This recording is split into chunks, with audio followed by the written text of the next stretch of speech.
నిర్గమాకాండం 34వ అధ్యాయం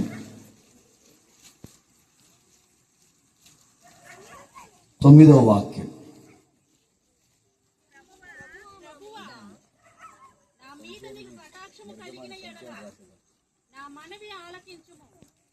దయచేసి నా ప్రభువు మా మధ్యన ఉండి మాతో కూడా రావాలను. వీరు లోపడనొల్లని ప్రజలు.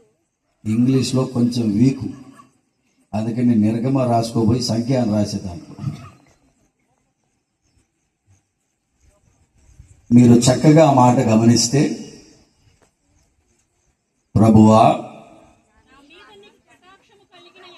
మా మీద నీకు కటాక్షము, నా మాట ఆలకించయ్యా. దయచేసి నా ప్రభువు మా మధ్యలో ఉండి మాతో కూడా రావాలి. అందరూ గట్టిగా ఆమేన్ చెప్పండి. గట్టిగా చెప్పండి, గట్టిగా చెప్పండి. ఇప్పుడు మీరు చెప్పండి ఏమని? ప్రభువా, పలకండి. ప్రభువా, మా మీద, మా పిల్లల మీద నీకు కటాక్షం ఉంటే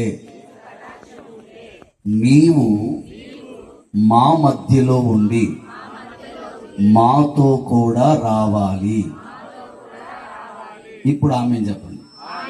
మీరు అడిగింది నెరవేర్చమని అడుగుతున్నారు. దేవునికి స్తోత్రం.